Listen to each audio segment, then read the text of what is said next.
Olá pessoal, tudo bem com vocês? Meu nome é Anderson Bonfim e eu quero saudá-los muito bem-vindos para a nossa segunda aula do nosso curso Fundamentos. Nessa matéria estamos falando sobre o propósito eterno de Deus. E na nossa primeira aula nós falamos sobre o caminho desse saber sobre o propósito. E a conclusão que chegamos, a partir do que falamos no nosso primeiro vídeo, é que o caminho da sabedoria é o amor. Falamos sobre vários caminhos a partir do qual os homens podem supostamente encontrar um saber, mas a conclusão que chegamos é que o verdadeiro caminho da sabedoria está no amor. E é por esse caminho que nós queremos trilhar. Esse é o caminho para todos aqueles que querem encontrar o saber sobre o propósito. Esse é o caminho para todos que querem encontrar um funcionamento nos dons espirituais, por exemplo. Quando Paulo fala aos Coríntios, segue o amor e busca com zelo os dons que são adequados a você. Então você vai perceber que no caminho do amor nós vamos encontrar tudo aquilo que estamos buscando para a nossa espiritualidade, para o nosso desenvolvimento ministerial. E é por esse caminho do amor que nós queremos continuar trilhando nessa jornada pelo saber a respeito do propósito. Esse caminho, ele nos chamou para fora de nós mesmos e nos levou de volta ao princípio. Nós falamos na nossa primeira aula sobre uma equação muito importante a partir do qual você vai construir qualquer tipo de pensamento sobre qualquer tema, sobre qualquer mensagem. Pensar a partir do princípio vai te dar uma clareza de propósito que te possibilita encontrar sentido para o seu momento presente com uma perspectiva futura, com uma esperança futura. E quando nós voltamos a esse princípio, na nossa língua, no português, a palavra princípio, ela tem algumas aplicabilidades. Quando você vai olhar para o princípio, existem pelo menos 3 maneiras de você interpretar princípio. Então, quando aparecer a palavra princípio, você vai pensar com você mesmo em que sentido essa palavra princípio está sendo aplicada. Por exemplo, a primeira maneira de se pensar a palavra princípio é o que nós chamamos de o princípio personificado. O que é isso? É quando João, por exemplo, fala sobre o princípio, mas esse princípio não ser o princípio nem o princípio cronológico e nem o princípio legislativo, mas o princípio ser a pessoa do próprio Filho de Deus.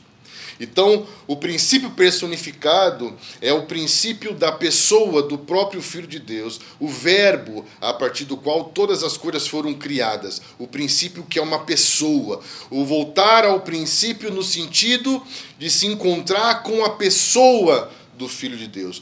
Não é o princípio cronológico. O que é o princípio cronológico? O princípio cronológico fala do início das coisas criadas. Princípio cronológico, o início das coisas criadas. O princípio personificado, a pessoa de Deus como princípio, como origem, fala do princípio criador de todas as coisas. O princípio a partir do qual todas as coisas existem. Princípio, pessoa. Princípio cronológico, é o início da coisa criada. Princípio personificado é o princípio criador das coisas. Ok? E existe uma terceira maneira de se pensar princípio, que nós usamos muito, que é o sentido do princípio legislativo. É o princípio que tem a ver com verdades fundamentais que fazem com que todas as coisas criadas funcionem. Então vamos organizar isso. Quando voltamos ao princípio, precisamos olhar para a palavra princípio e entender as 3 maneiras que se aplica a palavra princípio. Primeiro, o princípio personificado. Voltar ao princípio é voltar à pessoa do próprio Deus. O princípio a partir do qual todas as coisas existem. Princípio cronológico é o início, é o ponto de partida das coisas criadas. Então, quando você vai para Gênesis 1, você vê no princípio criou Deus os céus e a terra. É o princípio cronológico das coisas criadas, o princípio cronológico da existência. Quando você vai para João 1, no princípio era. Então você vai ver que o princípio voltado para a relação trinitária, para a existência do Deus que é antes das coisas criadas. O princípio, Deus. O princípio, criação. O princípio, verdades fundamentais que fazem com que todas as coisas criadas funcionem. Princípio, leis. Princípio, Deus. Princípio, criação. Princípio, leis. Verdades fundamentais a partir dos quais as coisas criadas existem. Entendendo isso, fica claro para nós a ideia de João de que quando nós voltamos ao princípio, por esse caminho de volta, nós vamos nos deparar com a origem.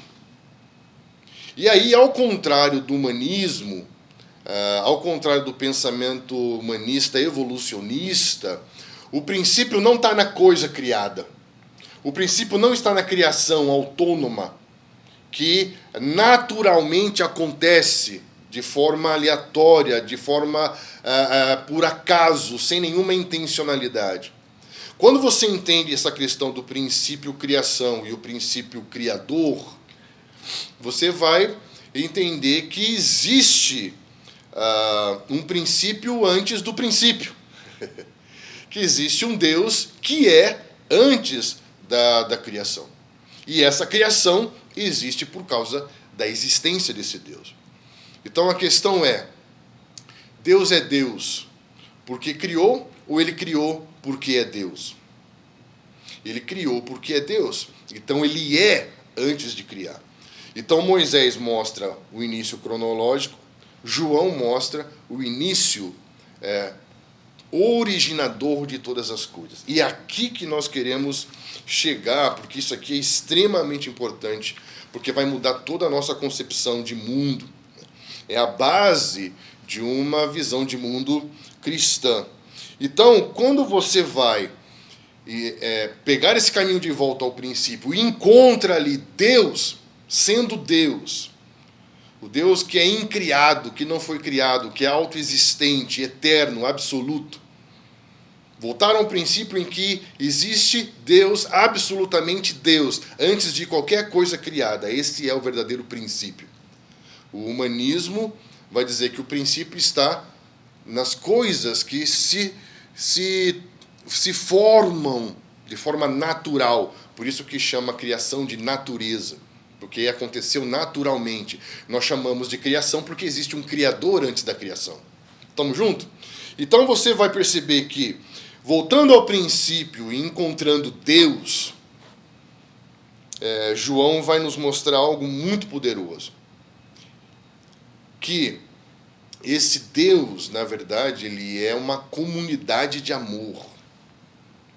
Porque João 1 vai dizer, no princípio era o Verbo, e o Verbo estava com Deus, e o Verbo era Deus. Então, João capítulo 1 é um texto autoexplicativo. Ele mesmo vai explicar que o Verbo se fez carne e habitou entre nós, e vimos a sua glória como do unigênito do Pai, como Filho de Deus. Então, esse Verbo é o Filho. Então, no princípio, era o Filho. E no princípio, o Filho está com Deus. E no princípio, o Verbo é Deus. No princípio era o Verbo, o Filho. O Filho mais Deus igual Deus. No princípio era o Verbo estava com Deus e o Verbo era Deus. Então, o que é Deus? Deus é uma relação eterna de amor. Deus é o seu eterno Pai se relacionando com o eterno Filho por meio do seu eterno Espírito Santo. Então você vai perceber que há uma relação eterna de amor, uma relação trinitária. E isso é muito, muito interessante. Por quê? Porque você vai perceber que existe algo antes de todas as coisas criadas que nós chamamos de concepção criativa. E quando você volta ao princípio e entende que Deus é uma relação, que há um princípio personificado, isso vai tirar da nossa relação com Deus toda a impessoalidade, toda a abstração, todo o sentimento de aleatoriedade. Então, na relação com Deus, não existe nada abstrato, não existe nada impessoal, não existe nada aleatório, mas é tudo muito pessoal. Tudo é muito concreto, tudo é muito objetivo. Então, é interessante que muitas pessoas questionam a própria existência de Deus. E o questionar a existência de Deus só é possível se para você Deus é uma ideia. Se Deus é uma ideia, se Deus é uma teoria, isso pode ser questionado por ser abstrato, por ser subjetivo. Porém, uma vez que você volta ao princípio e entende que Deus é uma relação pessoal, que existe a pessoa de Deus, essa relação personificada, isso elimina qualquer tipo de questionamento sobre a ideia de um Deus abstrato, sobre um Deus questionável. Por quê? Porque se eu não conheço alguém, o fato de eu não conhecer alguém não significa que esse alguém vai desintegrar, vai deixar de existir. Por quê? Porque ele é uma pessoa concreta. Então, o fato de eu não conhecer não quer dizer que ele não existe. Então, o que existe para muitas pessoas não é o Deus inexistente, mas é o Deus desconhecido. É isso que Paulo viu em Atenas, um altar a um Deus desconhecido, não ao Deus inexistente. Porque o fato de eu não conhecer não significa que ele não existe, porque ele é uma pessoa concreta. Olha que interessante isso. Então, quando nós olhamos para esse aspecto relacional de Deus, isso vai nos levar a um outro texto extremamente importante, que é Efésios, capítulo 1, versículo 4. Então nós vamos perceber que ali fala que ele nos escolheu nele antes da fundação do mundo. Olha que interessante. Deus nos escolheu nele antes da fundação do mundo. Essa expressão, antes da fundação do mundo, ela fala de uma intencionalidade do Deus pessoal. Então nada é aleatório, nada acontece por acaso, nada é natural, tudo é resultado de uma intenção relacional de um Deus pessoal. Então há um propósito relacional que precede toda a existência. Porque essa expressão fundação, ela fala justamente de um processo gestacional. Essa palavra fundação, se você for procurar no original grego, significa justamente o sêmen dentro de um útero. O ato de fundar, o sêmen dentro de um útero. E isso é um ato de conceber. É um termo que é muito usado na publicidade, a gente sempre usou muito esse termo da concepção criativa. É um processo a partir do qual você vai conceber a ideia. Interessante, quando nós trabalhamos com arte, eu já vi vários pintores começando o seu processo criativo. E é muito interessante quando você vê um pintor diante de uma tela, por exemplo. E a tela está em branco. Nada existe. E daqui a pouco tem ali do outro lado um pintor. E esse artista, ele fica olhando para essa tela. E de repente, esse artista ele pega o pincel e começa. A minha pergunta é: nesse momento, a arte já existe? Sim ou não? A arte já existe. Mas ela é visível? Ela já foi materializada? Não. mas ela já existe. Onde ela está? Ela está dentro do artista. Então, você vai perceber que o trabalho é o processo por meio do qual você vai conceber a ideia e materializar essa ideia. Isso é um empreender, né? É quando você vai conceber dentro e por meio do trabalho você vai transformar essa ideia em realidade. Por isso, pela fé, nós cremos que o universo foi criado pela palavra de Deus, de modo que as coisas invisíveis, as coisas visíveis, vieram a existir por meio das coisas que não se veem, porque é um processo de concepção. Isso é maravilhoso. Por quê? Porque vai mostrar que a criação não é um processo impessoal. Não é um processo aleatório, natural, materialista, biológico apenas, mas é um processo de gestacional. É um processo em que a criação foi concebida dentro da própria relação trinitária. Dentro da própria trindade, a existência foi concebida. Por isso que fala que nele, dentro de Deus, que é um Deus triuno, que é um Deus trinitário, que é um Deus relação, nele nós fomos concebidos. Ele nos chamou, nos escolheu nele antes da fundação. Antes do processo da concepção, ele nos escolheu dentro dele, do Deus que é uma relação eterna de amor. Então, como diz Abraham Kuyper, o Pai é a origem e fonte de concepção de tudo que já existiu, de tudo que existe e de tudo que existirá. Isso é maravilhoso. Desde o princípio, o relacionamento estava no centro da forma como todas as coisas foram criadas. Então, existe uma concepção criativa. Existe um Deus que concebe a existência.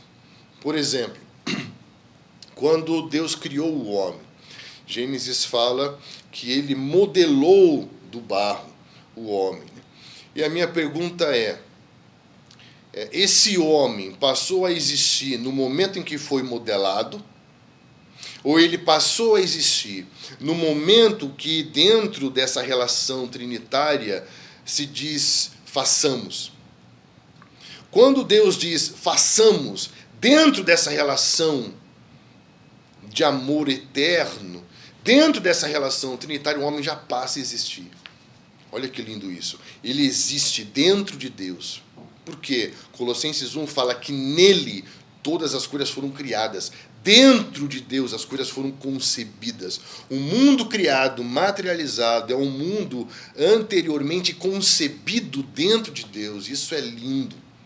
Porque a partir dessa relação trinitária se concebe a existência. Então, isso vai trazer o que nós chamamos de uma perspectiva trinitária. E a partir dessa perspectiva trinitária, nós vamos ver características, evidências, atributos desse Deus trinitário em todas as coisas criadas. Romanos 1, capítulo 20, por exemplo, nos dá uma chave ao dizer que os atributos invisíveis de Deus se veem claramente por meio das coisas criadas. Então, olha essa equação. Olha como isso se constrói de uma maneira muito compreensível, muito lógica. Ele está dizendo que Deus é, antes de tudo, princípio personificado. Deus é. Deus concebe, Deus faz. Deus cria a partir do que Ele é. Estamos juntos? Primeiro Ele é. A partir do seu ser, Ele concebe, Ele cria. E Paulo está dizendo que, quando olhamos para a sua criação, nós vemos atributos, evidências do seu ser. É uma equação maravilhosa que pode nos ajudar muito, até mesmo na nossa vida prática vocacional. Porque você é, a partir do que você é, você faz, e aquilo que você faz expressa características do seu ser, de quem verdadeiramente você é. Então, é impossível que Deus minta. Então, Deus é a verdade. Ele é, e toda a verdade do seu ser está na sua criação. Quando olhamos para a sua criação, nós vemos as evidências da verdade do seu ser. A minha pergunta é, você é, e o que você faz tem a ver com o que você é? Tem a ver com a verdade que você tem, que há em você? Quando nós olhamos para a sua criação, nós conseguimos ver no que você faz as verdades do que você é, do seu ser? Ou aquilo que fazemos não tem nada a ver com o que somos? Se o que fazemos não tem nada a ver com o que somos, não há verdade no que fazemos. E se não há verdade no que fazemos, estamos fazendo por alguma outra motivação que não é a glória de Deus. Talvez uma motivação monetária, financeira, materialista. Porém, é muito importante que nós não nos deixemos ser violentados pela filosofia de que você vale, né, aquilo que você faz, você vale quem você é, e a verdade do seu ser tem que estar expressa em tudo aquilo que você faz. Voltando aqui para o nosso texto, nós vamos ver aqui que esses atributos de Deus estão presentes em tudo que Deus faz. A verdade de Deus está impressa em toda a criação. Deus está, atributos do seu ser, como como Romanos 1 fala, estão impressos em todas as coisas criadas. E é interessante a gente pensar como nós vamos perceber isso, que atributos trinitários estão impressos na criação. Primeira coisa que a gente vai entender, quando olhamos essa relação a partir do qual tudo existe. Então, preciso entender essa relação, para poder entender como as coisas que existem funcionam. Estamos juntos? Então, primeira coisa que nós vamos entender é que Deus é uma unidade indivisível. Deus é uma unidade indivisível. Deus é um.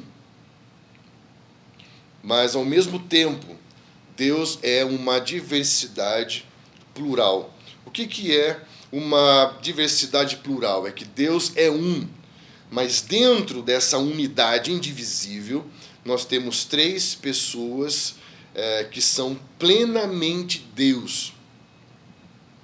Então Deus é um, mas dentro dessa unidade existe uma diversidade plural. São três pessoas que são plenamente Deus.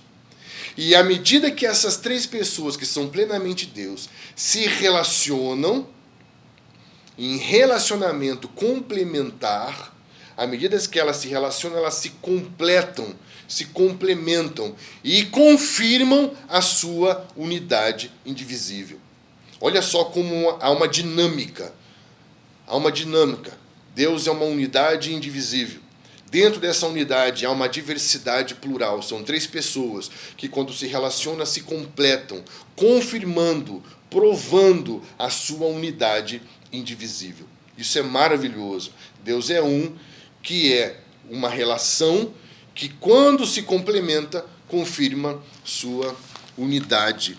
Isso faz com que o fato do nosso Deus ser um Deus trino seja único. O que faz nosso Deus ser o único Deus? Ele ser trino. Ele ser uma trindade.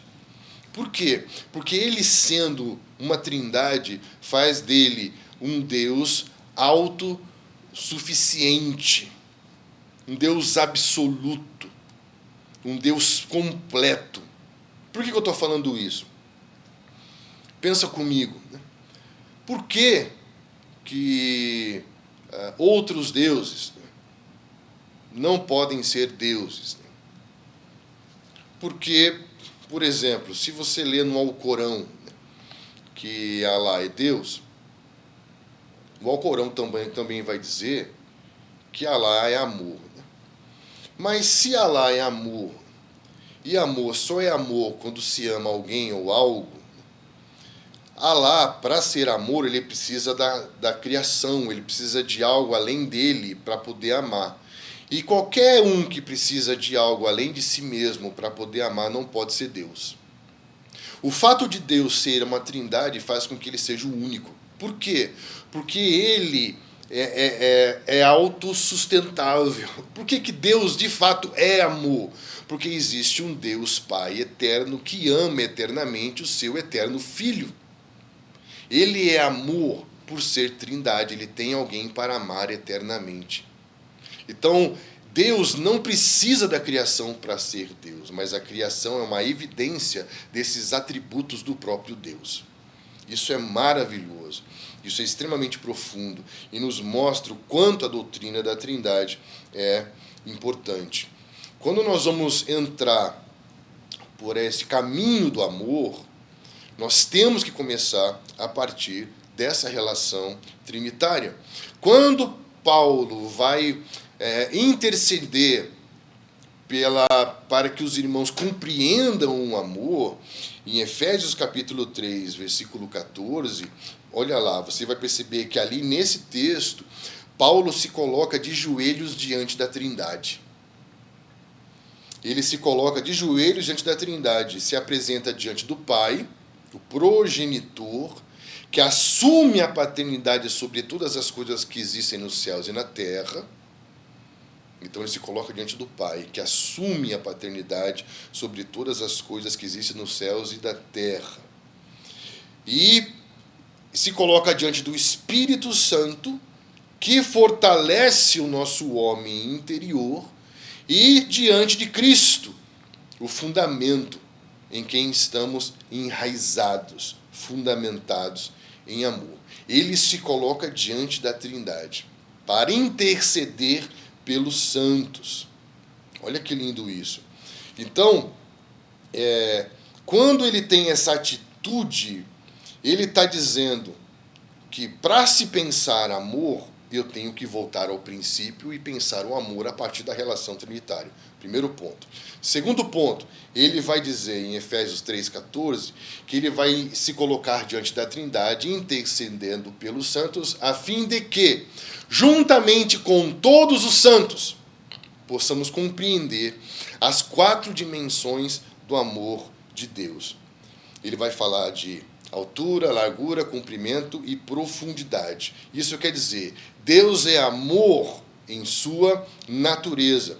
E o pré-requisito para pensarmos sobre o princípio do amor é desistirmos de pensar só.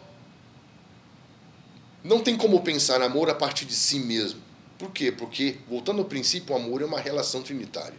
Amor é relacional. Então, pensar só significa sempre ver em partes. Não há possibilidade de compreender o amor sozinho, porque aquele que vê só vê partes, não vê o todo. E eu quero chamar tua atenção aqui justamente para isso, porque nesse texto, quando ele fala de que eu me coloco diante da Trindade, para que, a partir dessa revelação trinitária, juntamente com todos os santos, ou seja, junto, todos nós, possamos compreender as dimensões do amor de Deus. E aí ele vai dizer que, a partir desse todos juntos, é possível compreender não só as dimensões do amor de Deus, mas compreender de uma maneira que excede todo o entendimento humano e possibilita sermos tomados de toda a plenitude de Deus. Ele começa a usar aqui várias vezes a expressão todo, toda a plenitude de Deus.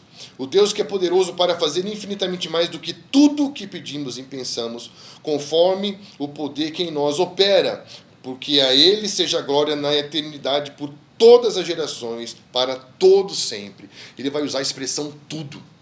Quando nós entendemos que o amor, ele é relacional, que não se tem como compreender só, você vai entender a intercessão de Paulo, estou de joelhos diante da Trindade, intercedendo pelos santos, para que juntos possamos compreender as dimensões, a grandeza do amor de Deus e ser tomado de uma plenitude de Deus.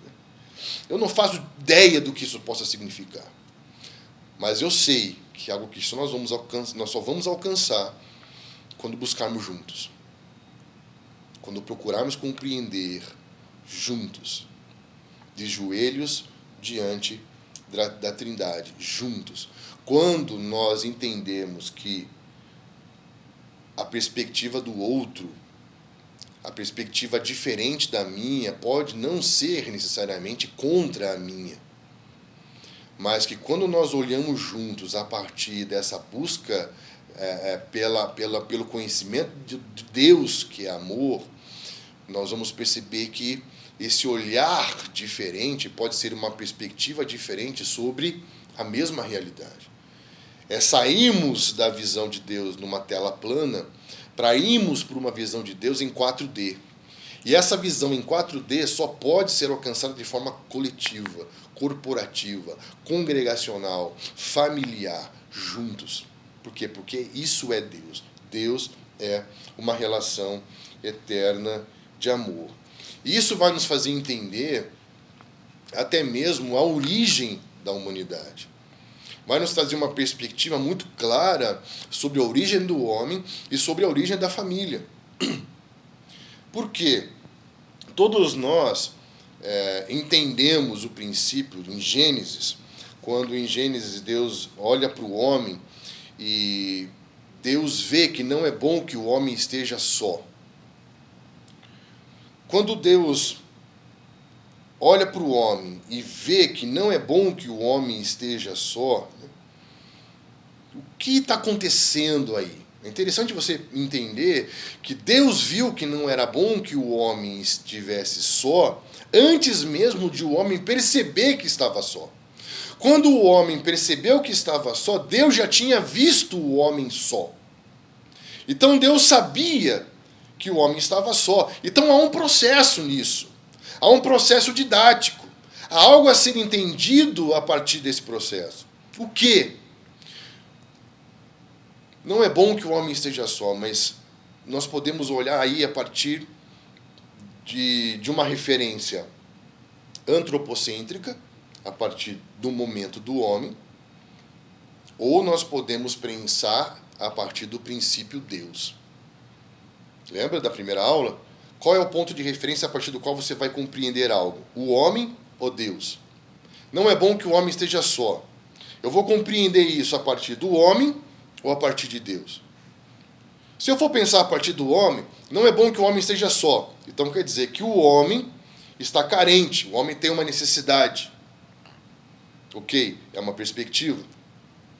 Agora, se eu for olhar a partir do próprio Deus, não é bom que o homem esteja só, não está relacionado primordialmente com a necessidade do homem, mas sim com o conhecimento do próprio Deus.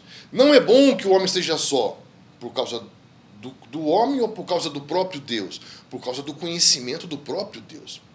Porque, pensa comigo, se Deus é uma relação trinitária, o homem só seria capaz de conhecer Deus plenamente? O homem sozinho seria capaz de conhecer Deus, que é relação? Então aí nós encontramos um caminho muito interessante. Por quê? Não é bom que o homem esteja só, primordialmente, não tem a ver com uma carência afetiva do homem, mas tem a ver com o próprio conhecimento de Deus. Então, o homem, ele se descobre na sua relação com Deus.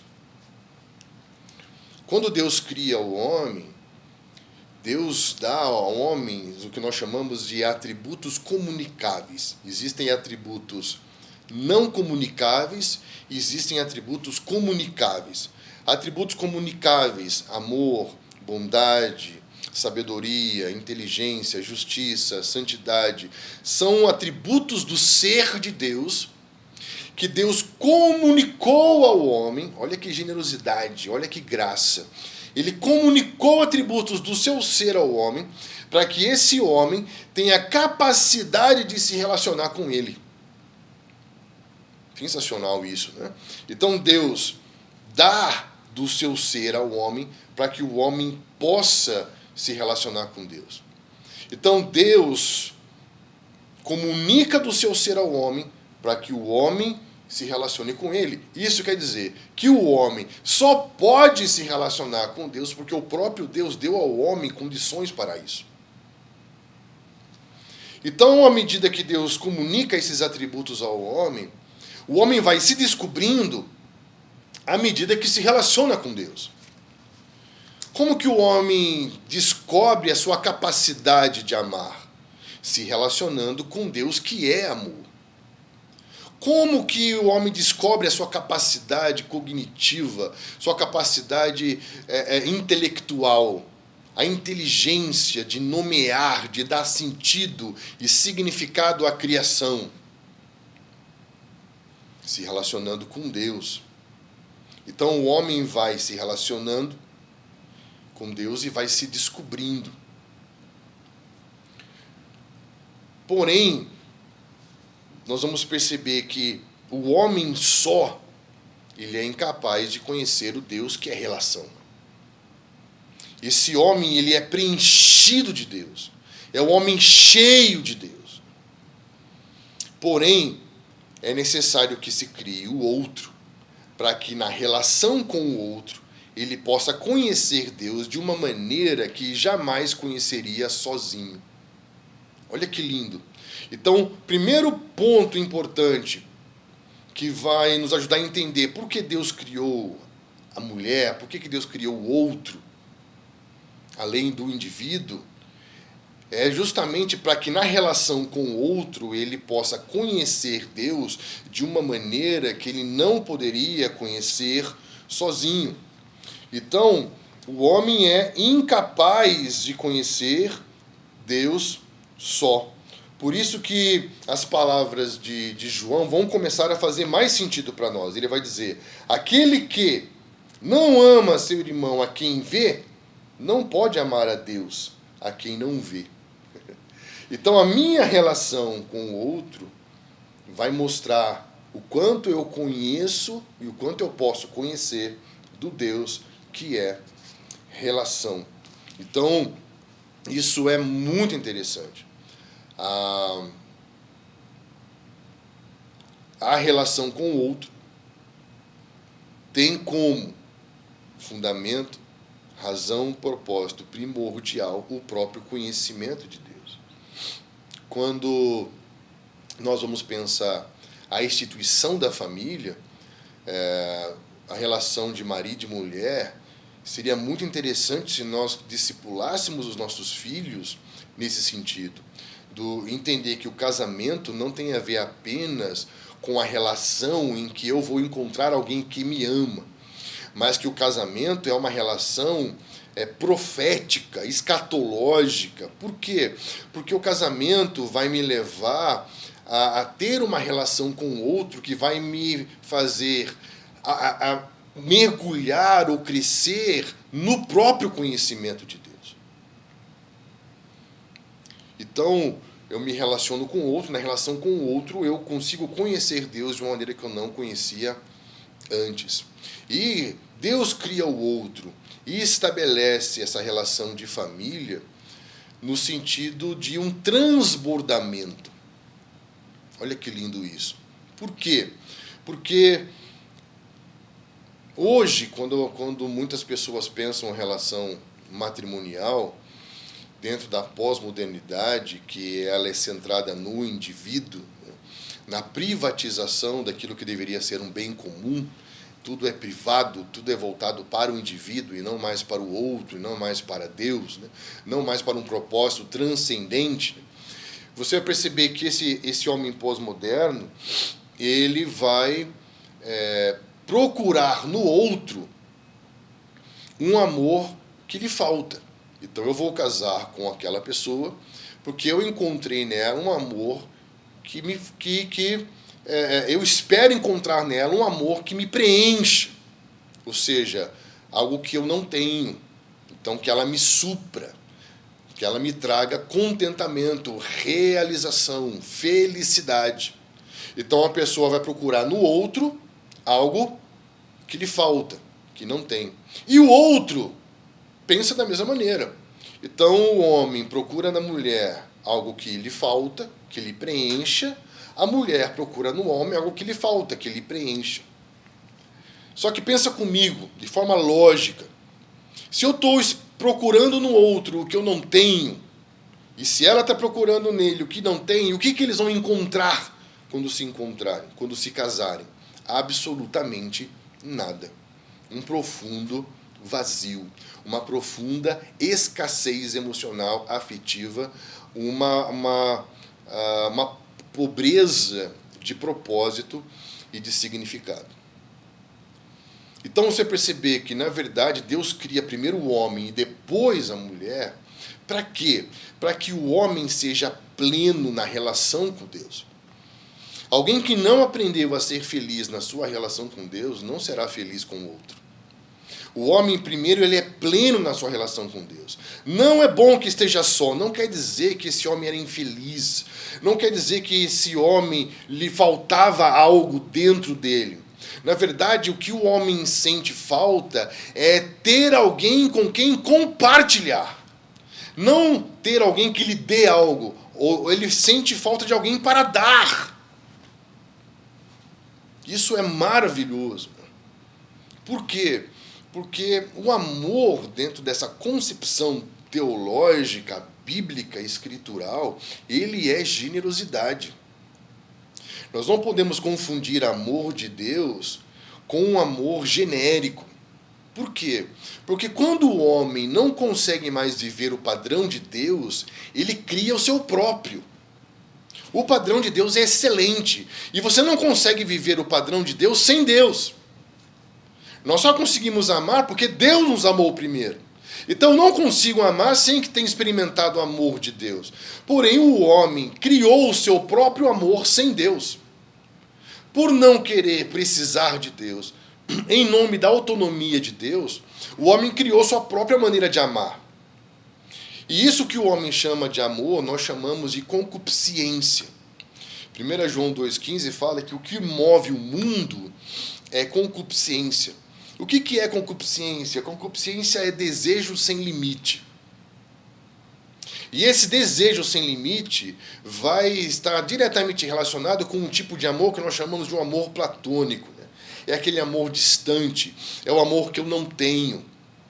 É um amor que se um dia eu conquisto, é um amor que passa. Por quê? Porque se eu amo aquilo que desejo, uma vez que tenho o que desejo, já não desejo mais porque tenho. E se já tenho e já não mais desejo, não amo. E aí você vai entender um sofisma cultural que se prolifera nos nossos dias, que o amor é eterno enquanto dura. Mas, na verdade, nunca foi amor, foi só desejo. O desejo tem a ver com o homem, o amor tem a ver com Deus. Então, nós não podemos confundir amor com desejo. Porque quando o homem ama, o homem deseja, o homem quer, porque tem a ver com ele, tem a ver com o seu vazio infinito. Como diz Pascal, né? O homem tem um vazio infinito dentro dele. Por quê? Porque existe um Deus que ama infinitamente. O Deus que amou de tal maneira. O que é tal maneira? É um amor infinito. Quando o homem busca a autonomia do amor infinito, ele tem agora um vazio infinito dentro dele que ele tenta suprir de várias maneiras. Então, na verdade, para o homem autônomo, independente, amar é desejar infinitamente por causa do seu vazio infinito. Porém, para Deus, amar é dar. Deus amou de tal maneira que deu o seu Filho. Deus provou o seu amor por nós dando o seu Filho. Então, quando Deus ama, Deus dá. Quando o homem, separado dessa relação de Deus, ama, ele deseja. Por quê? Porque o homem se tornou escassez. Então é muito importante entender que quando Deus cria a mulher, não é porque o homem sente falta de ter algo. É porque, na verdade, o homem precisa transbordar. O homem precisa dar. O homem precisa se derramar sobre alguém. Isso é maravilhoso. quando você se torna pleno na sua relação com Deus, não é bom que você esteja só, porque você precisa sempre ter alguém sobre quem se derramar. Então, ao invés de você procurar pessoas que te amem, ao invés de você ficar andando pela cidade procurando igrejas onde há congregações e pessoas que te amem, escolha um lugar para amar. Saia desse lugar de escassez, saia desse lugar de vazio infinito, encontre um lugar para se derramar sobre alguém. Por isso nós vamos olhar para a origem com outra perspectiva, em que amar é transbordamento. Se não é bom que um homem esteja só, isso significa que o bom da vida é ter com quem compartilhá-la. Isso é maravilhoso. E isso vai nos trazer uma visão muito mais profunda dessa relação do homem com Deus e da relação do homem com o outro. Deus criou a mulher para que essa mulher seja uma auxiliadora dentro desse projeto de uma família sacerdotal, de uma família de ministros, de uma família que vive na missão de Deus, cumprindo a sua vocação para a missão de Deus. Essa mulher auxiliadora. Mas era necessário que primeiro Deus criasse o homem. E que esse homem se descobrisse na relação com Deus. E que Deus fosse o supremo auxiliador do homem. Para que depois, nesse processo de transbordamento, a mulher pudesse auxiliá-lo no seu exercício ministerial, vocacional, como família sacerdotal. Então, se eu procuro uma auxiliadora sem conhecer o Deus como auxiliador, eu estou colocando sobre a mulher um peso que ela é incapaz de suportar. Nós vamos criar relações idólatras e relações de dependência emocional. E isso vai ser muito nocivo para a nossa estrutura, para os nossos relacionamentos. Então, essa é o que nós chamamos de uma perspectiva trinitária. Essa perspectiva trinitária vai nos levar a entender que o caminho da sabedoria, ele passa por essa relação com Deus. E isso vai nos ajudar a entender que o conhecimento a partir dessa relação com Deus é um conhecimento relacional. Quando nós olhamos hoje para o nosso mundo, para o nosso tempo, para o contexto materialista e antropocêntrico, você vai ver que existe a privatização do conhecimento. O que é o conhecimento privado? É o conhecimento que é meu, o conhecimento que eu uso para o meu benefício. Nós falamos sobre isso na primeira aula, né? E esse conhecimento produto, conhecimento que eu compro, é o conhecimento que fala do processo de adquirir informação sobre algo. Esse é o plano de fundo de uma construção grega, em que o conhecimento é adquirir a informação. Eu adquiro a informação, logo sei, logo faço a partir do que sei. Então é uma perspectiva extremamente operacional e extremamente impessoal. Como nós vamos olhar para o princípio e olhar a tradição judaico-cristã, nós vamos ver outra cena, outro quadro, outra realidade. Por quê? Porque a primeira vez que aparece o verbo conhecer nas Escrituras, está lá em Gênesis, capítulo 4, versículo 1. E fala do processo por meio do qual Adão conheceu Eva. Então, Adão conheceu Eva. O que aconteceu? O que é esse conhecer Eva? Então, na verdade, eles estão aqui se unindo por meio de um mandamento do próprio Deus. Ou seja, o mandamento é que o homem deixe a casa do pai e da mãe, vai se unir a uma mulher e serão os dois uma só carne. Então ele está dizendo que o conhecer tem a ver com essa relação sexual pactual. A relação sexual é uma relação pactual, é uma relação que liga, é uma relação que une.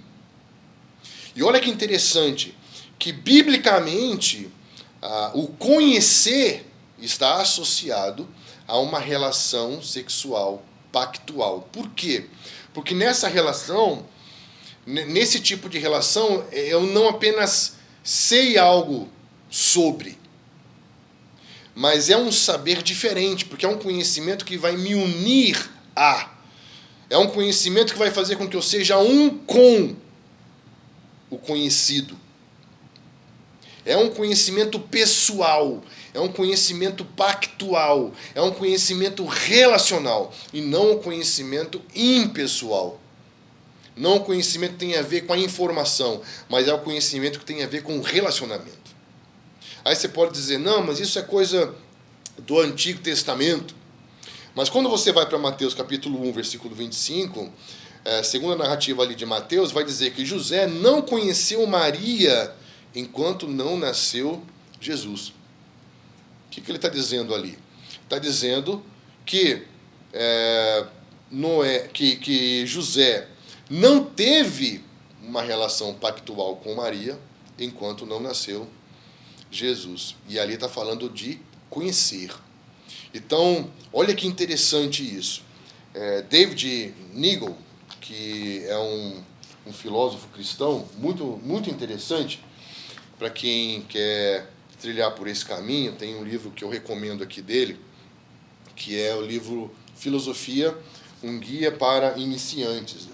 E ele vai falar um pouco sobre a epistemologia. O que é? Que é você entender a origem do conhecimento, como se dá o conhecimento. E ele diz assim, né, que o conhecimento é pessoal. A verdade é uma pessoa. Olha que lindo.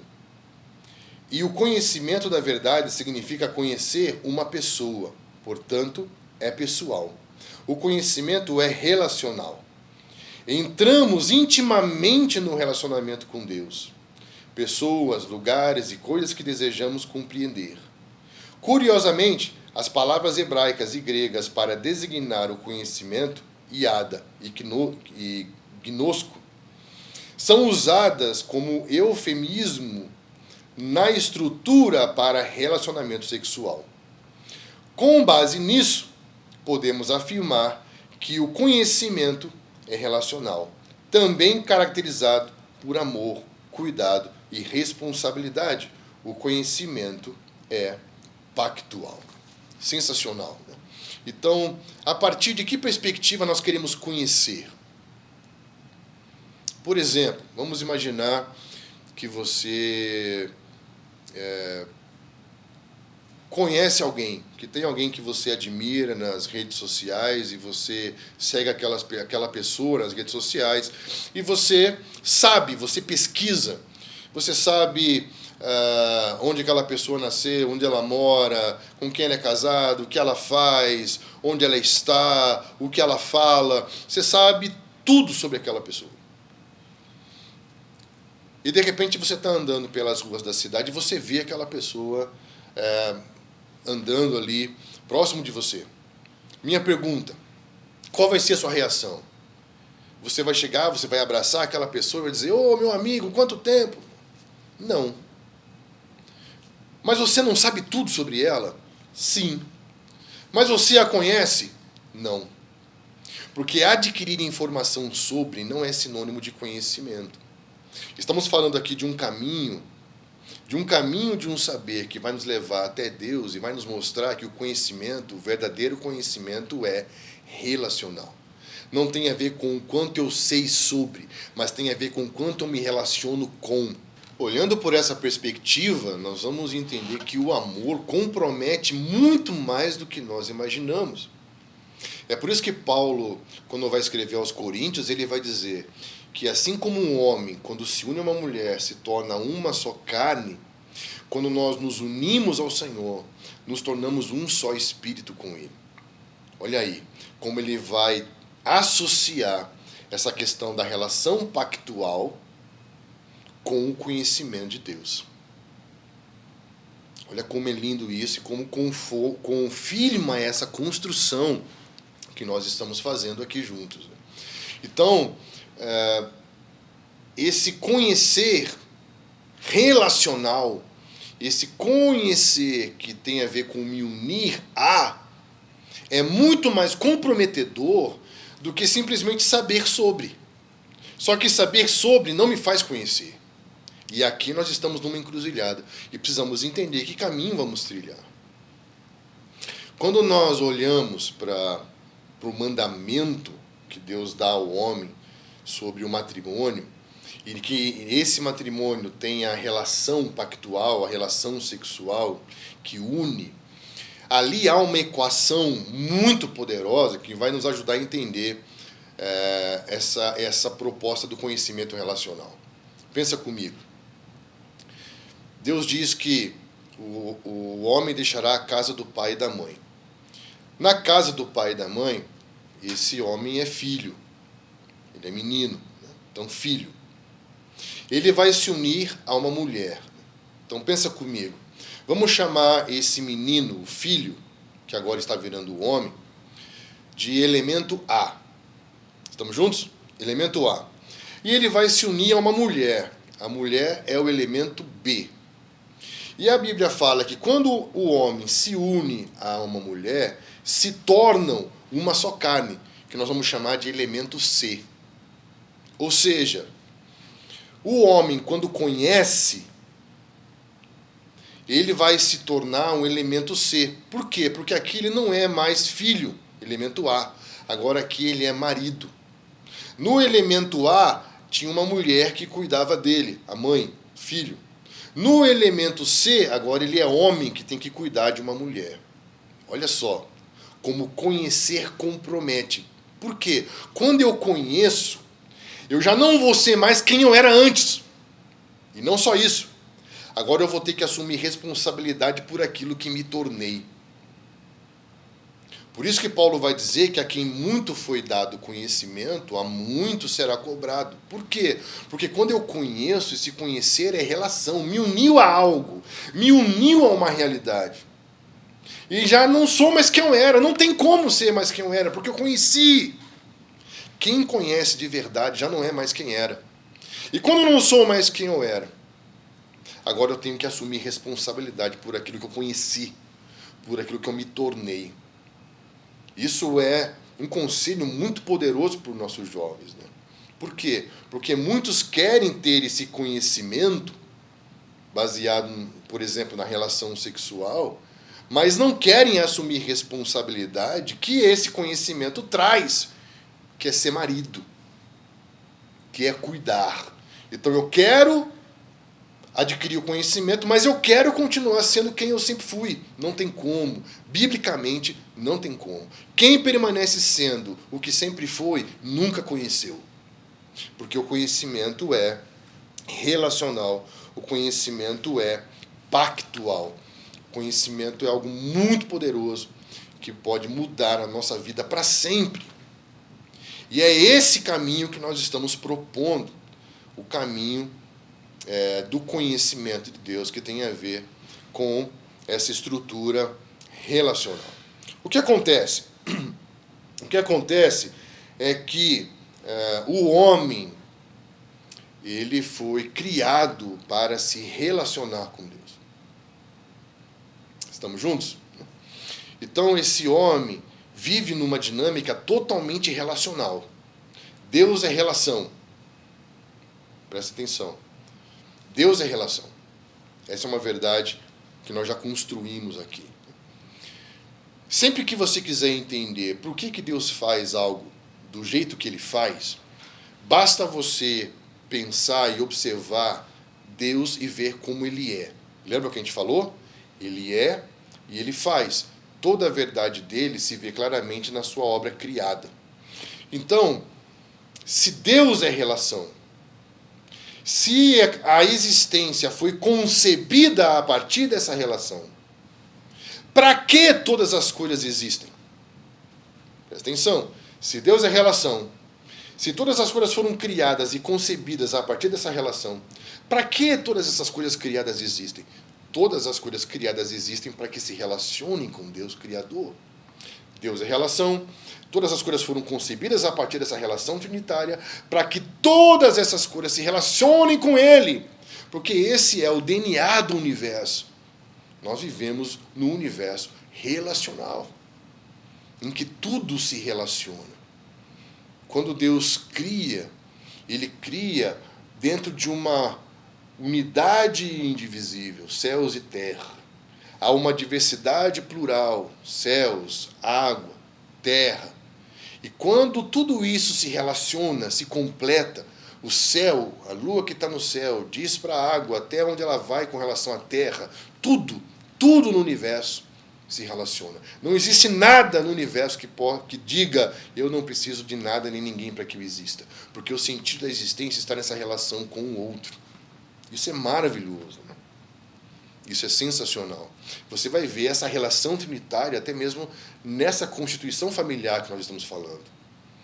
Porque a Bíblia fala que Deus uniu, e o que Deus uniu não separa o homem. Então Deus criou a relação matrimonial para ser indivisível. Assim como a Trindade. Né?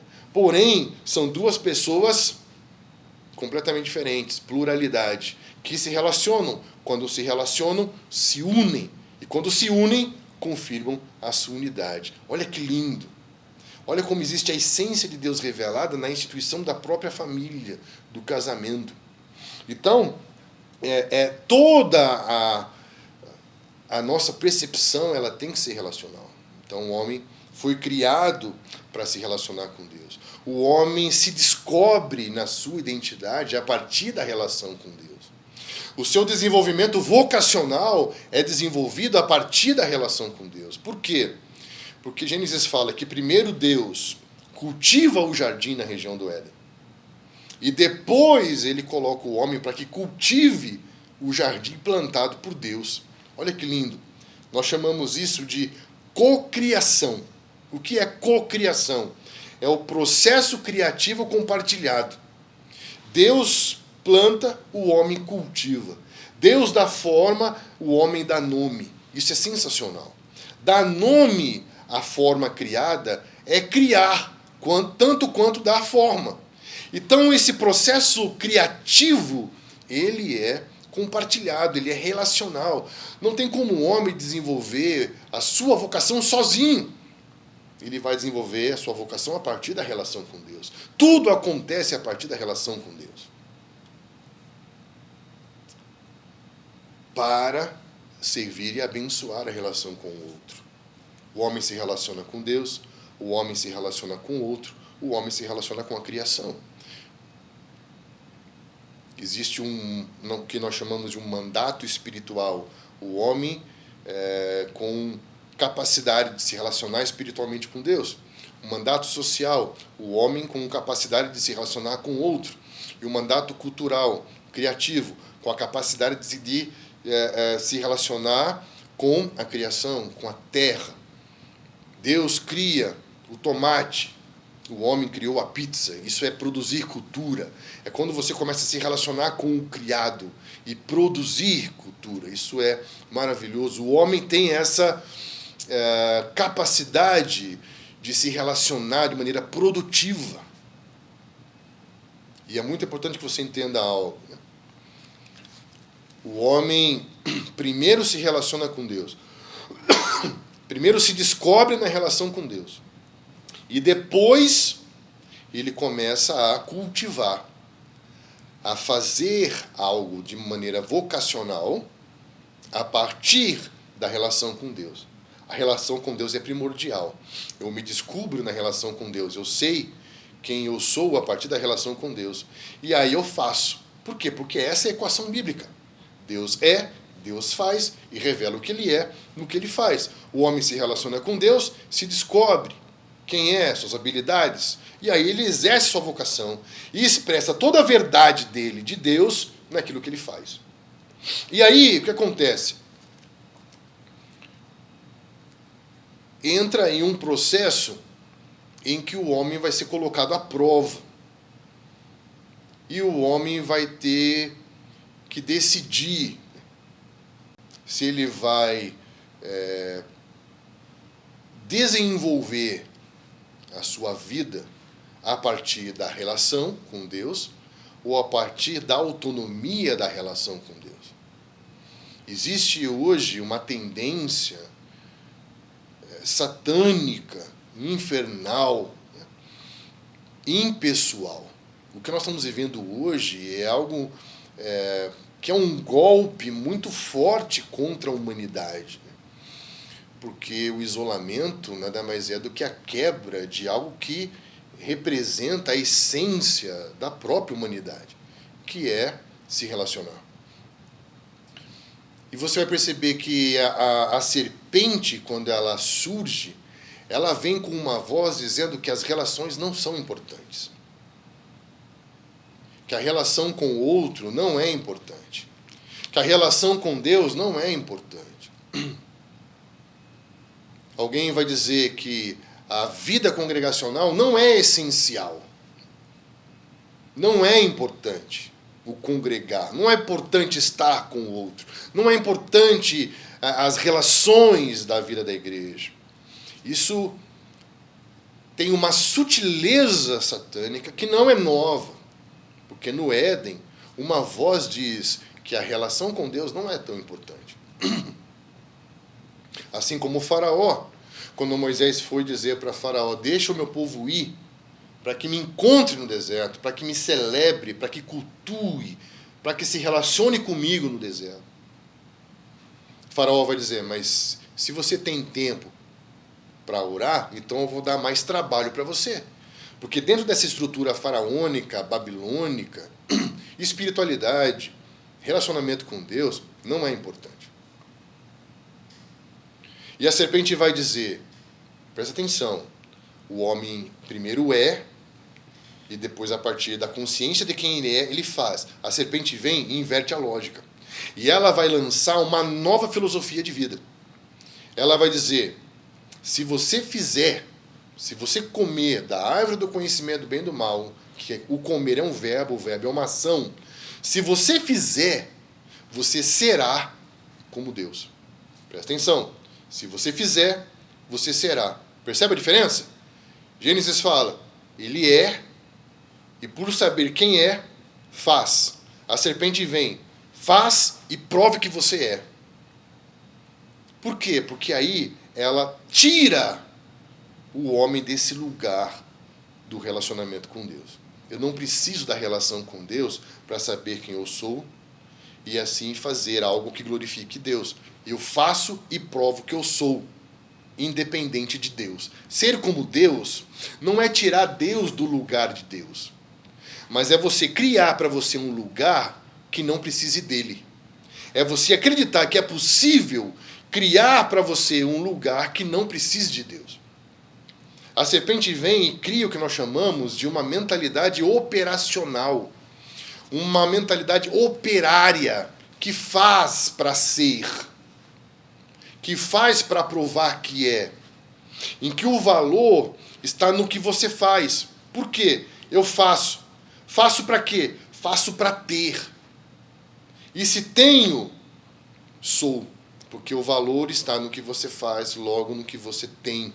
Isso é operacional, isso é materialista, isso é humanista, isso faz com que nós vivamos um mundo de eus perdidos em seus próprios mundos vazios.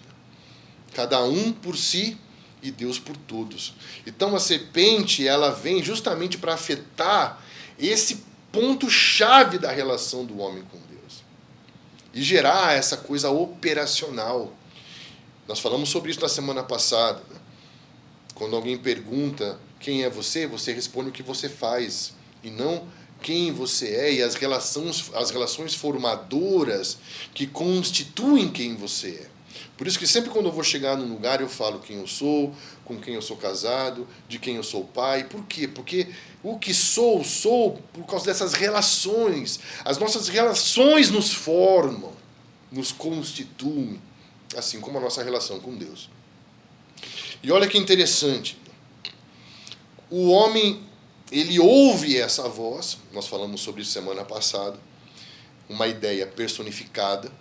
Então o homem não agiu apenas livre de influência, ele tinha liberdade para agir, mas a sua agência não foi livre de influência, porque ele teve a influência dessa ideia, dessa mentira, desse engano, de que as relações não são importantes.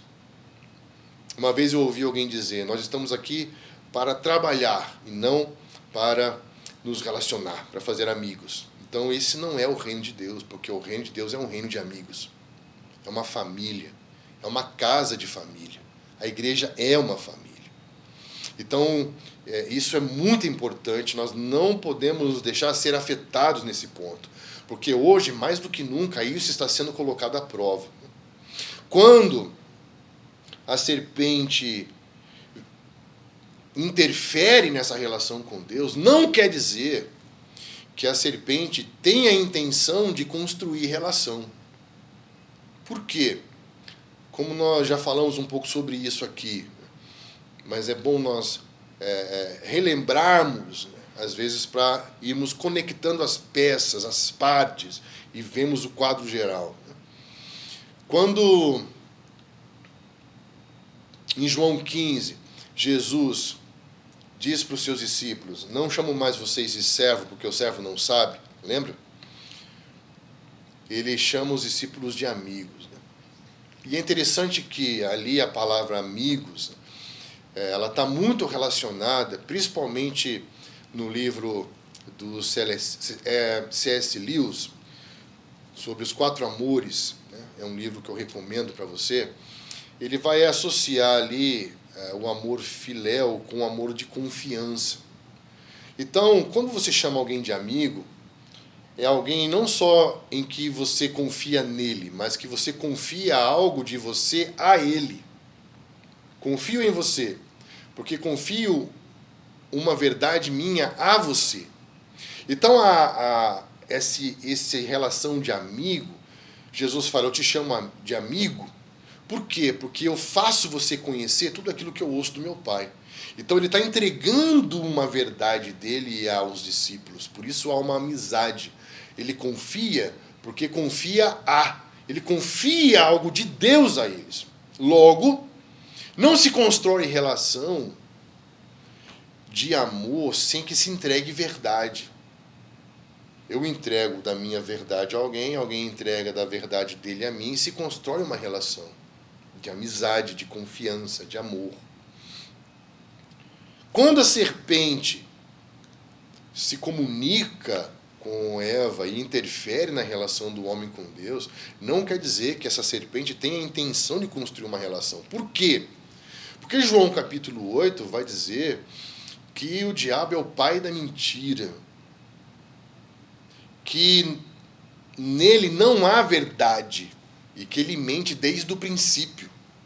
Que princípio? É nesse princípio que nós estamos aqui. Então, se na serpente não há verdade, o que ele é? Ele é tudo aquilo que não é. O que não existe. Ele é a irrealidade, o nada, o vazio, o oco. Coisa nenhuma. Né? Ou seja, a mentira precisa da verdade para existir. Ela não tem como se sustentar por si só. Por isso que quando ela se manifesta, ela não se manifesta com uma ideia própria. Ela se manifesta distorcendo, deturpando, corrompendo a ideia original. O que Deus disse? Certamente não morrerás. Ou seja, a interferência da serpente, ela tem a ver com a mentira. E quando existe mentira, a mentira é o vazio, a ausência de verdade, não tem como ter relação.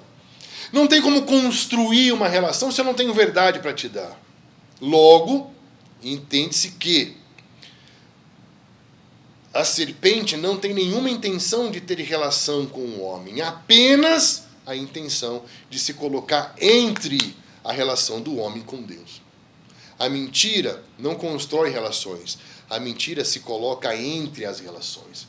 A mentira separa as relações. Por isso que Satanás tem a ver com inimizade, porque essa é a essência do seu própria do seu próprio ser em inimizade. Não construir amizade, mas ser inimigo da verdade. Inimizade, destruir as relações de amizade, que são as relações de confiança, que são as relações de amor. Então, para que ouvir alguém que não tem intenção de construir relação com você?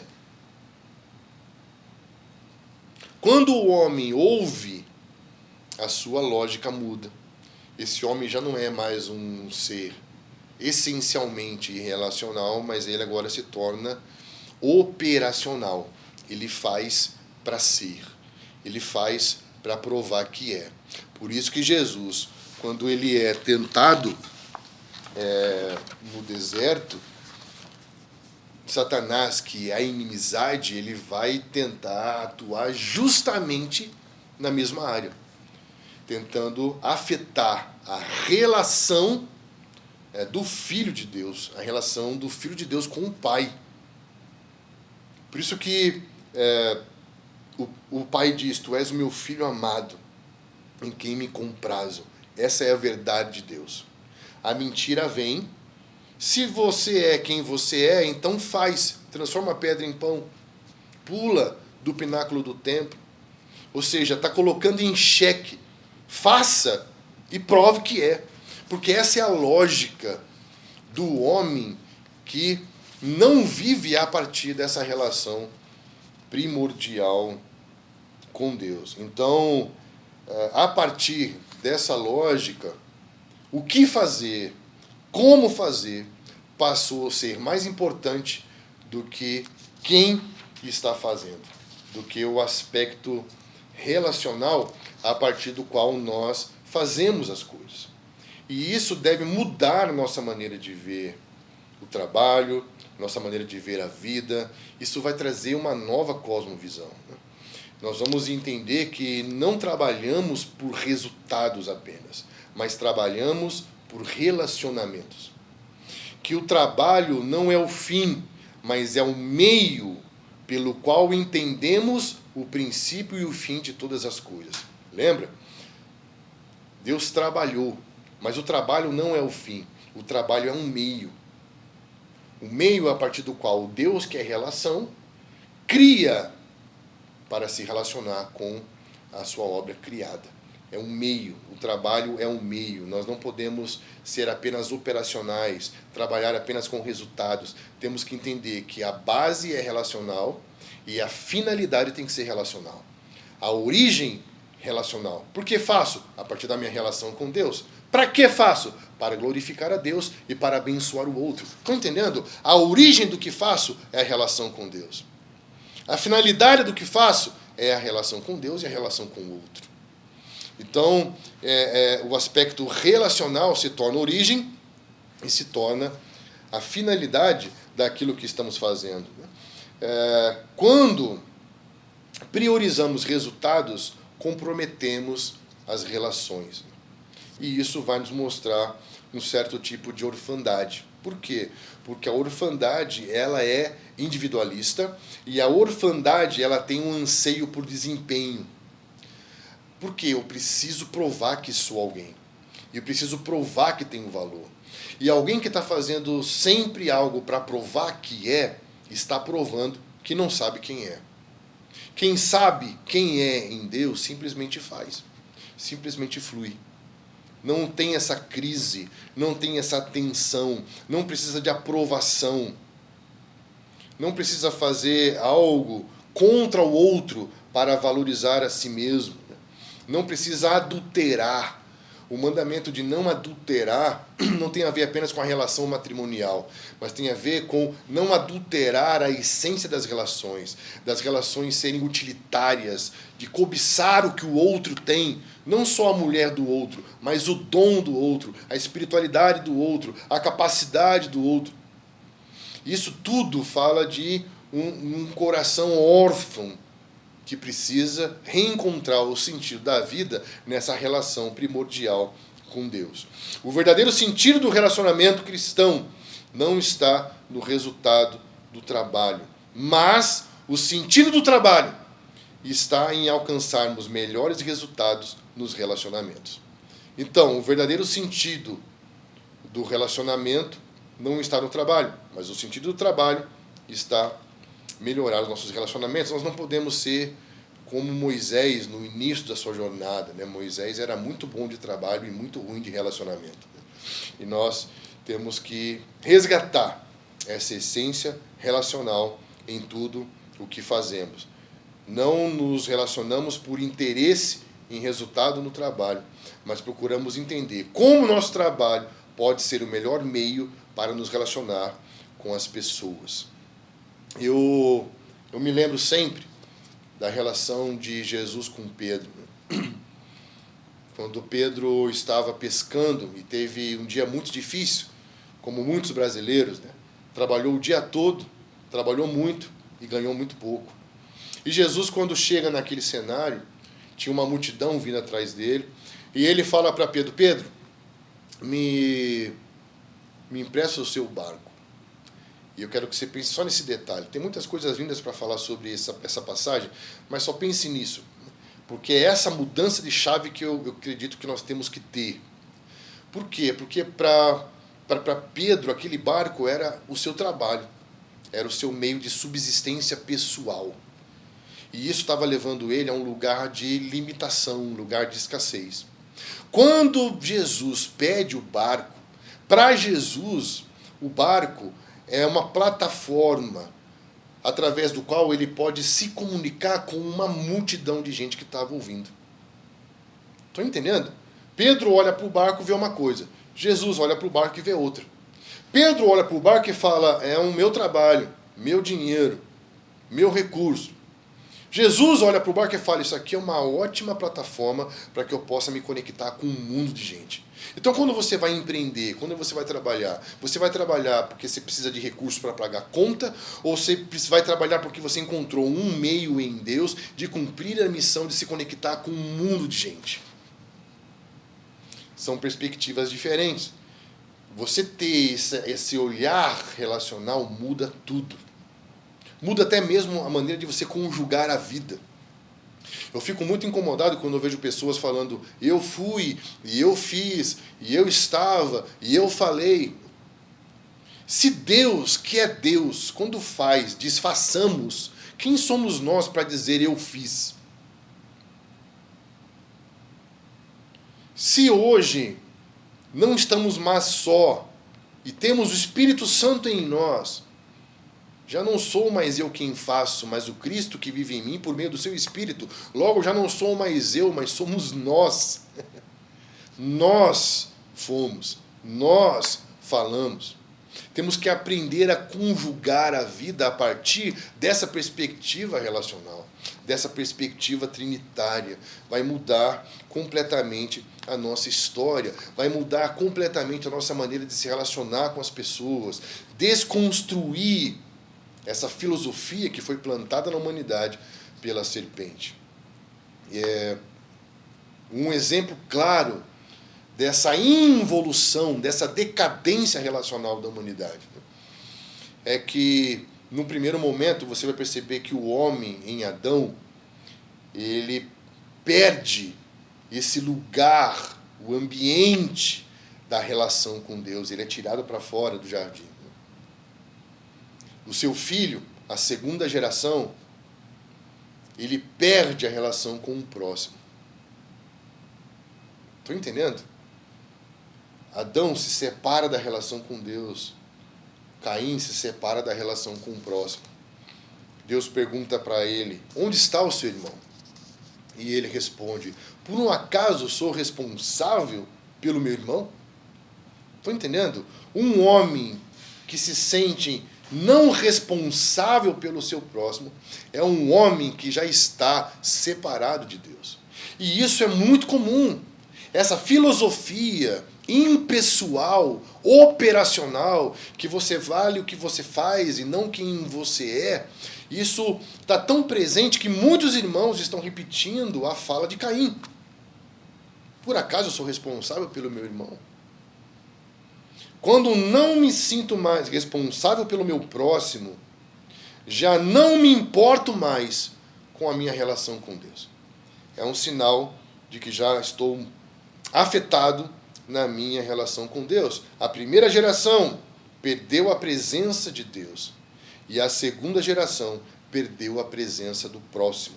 Perdeu a presença do seu irmão. Então, quem inaugurou esse paradigma de impessoalidade, de um mundo de pessoas conectadas, mas completamente separadas entre si, é uma filosofia infernal, mentirosa, né? E nós precisamos entender isso, que Deus tem uma maneira de amar. Presta atenção. Quando voltamos ao princípio, encontramos Deus. Deus é uma relação eterna de amor. Isso vai fazer nos entender que o conhecimento é completamente relacional, que esse conhecimento relacional compromete nossas estruturas, que essa percepção relacional vai comprometer as nossas relações. Agora eu quero que você entenda algo. Essa estrutura toda relacional, ela tem a ver com uma maneira específica de Deus amar, que nós vamos chamar de zelo de Deus. Deus tem uma maneira de amar, que nós chamamos de zelo de Deus. Deus é amor. Nós sabemos que Deus é amor. E esse amor de Deus, ele é específico. Existe um livro muito conhecido chamado Sobre Linguagens de Amor, que fala de maneiras como pessoas se sentem amadas, que têm a sua linguagem de comunicar amor. E é interessante você perceber que Deus é amor. Não tem a ver com o que Deus sente, mas tem a ver com o que Deus é. E Deus tem a sua maneira exclusiva e específica de amar, que nós chamamos de zelo. O que é o zelo? O zelo nada mais é a forma como Deus ama. Deus ama com amor zeloso, que quer dizer que Deus ama com um amor inteiro, que Deus ama com um amor que compromete tudo. Quer dizer que quando Deus ama, Deus é um inteiro com o amado. Isso quer dizer que no amor de Deus não há metades, de que essa relação zelosa de Deus é uma relação de inteireza, de integridade. Essa palavra zeloso aparece 34 vezes no Antigo Testamento. E ela vai descrever o caráter de Deus. Deus tem uma maneira de amar. Deus, quando ama, Deus é inteiro no seu amor. Isso é zelo. Deus é zeloso. Deus zeloso é o seu nome. Zelo é um amor que compromete tudo. Por exemplo, quando Jesus olha para o templo e fala: o zelo pela tua casa me consome. O que ele está dizendo? O que sobra de algo que foi consumido? Nada. O que quer dizer? Quer dizer que o zelo pela tua casa compromete todo o meu ser. Isso é amar. É amar de forma inteira. É o que Deuteronômio fala: o Senhor é o único Deus. E amarás o Senhor teu Deus com todo o coração, com toda a alma, toda a força, todo o entendimento ou todas as posses. É essa totalidade. Então, o que é a maneira como Deus ama? Deus ama de forma inteira. Deus zeloso é ser um com o amado. Quando ele ama, ele é inteiro. Ele é um com aquele que ele ama. Isso é muito poderoso. Muito poderoso, porque vai nos fazer entender a dinâmica desse amor de Deus, que é uma dinâmica pactual. Por quê? Como se chama quando alguém ama outro e se une ao outro, e os dois se tornam uma só carne? Nós chamamos isso de aliança, chamamos isso de casamento. Olha que interessante. Isso quer dizer que Deus é relação. Todas as coisas se relacionam. Nós precisamos nos mover de forma relacional. E esta estrutura relacional está baseada no princípio de aliança. Deus tem uma maneira específica de amar. Deus é inteiro. Deus, quando ama, Deus é inteiro e se torna um com o outro. Deus se relaciona por meio de pactualidade. Estamos juntos? E esse princípio, ele é muito importante para nós. Por quê? Já passei por vários lugares e já ouvi muitas pessoas que chegaram para a gente e falaram assim: eu não me sinto parte desse grupo, eu não me sinto parte dessa equipe, eu não me sinto parte desse time, eu não me sinto parte dessa comunidade, não me sinto parte da igreja. E minha pergunta sempre é a mesma. Esses lugares dos quais você não se sente parte, alguma vez já teve você por inteiro? Como que eu posso me sentir parte de algo que eu não sou inteiro? Estou entendendo? Isso fala de uma mentalidade exaustora. Ou seja, eu não quero cultivar relações, eu quero consumir produto daquilo que é concebido pelas relações, mas eu não quero me comprometer. Então tem o cultivador e tem o consumidor. O homem foi colocado num lugar para cultivar. Cultivar é manter aquecido por estar próximo. Cultivar é relacionar-se com. Então o homem produz à medida que cultiva. Se todo mundo só consome e ninguém cultiva, vai chegar uma hora que não tem mais nada para consumir. Porque não há mais nada a ser cultivado. Então, é muito importante que entendamos a forma como Deus se relaciona. Deus, quando se relaciona, ele é inteiro. Ele entra, ele é um com quem se relaciona. E isso se chama pactualidade, aliança. O que aprendemos com relação a isso, que é muito importante nesses dias, é que Deus é pessoal, mas Deus não é informal. O que quer dizer isso?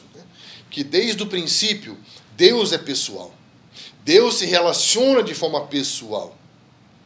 Isaías 43 fala algo lindo. Ele fala: não temas, eu te remi, te chamei pelo nome, tu és meu. Chamar pelo nome, olha que pessoal isso.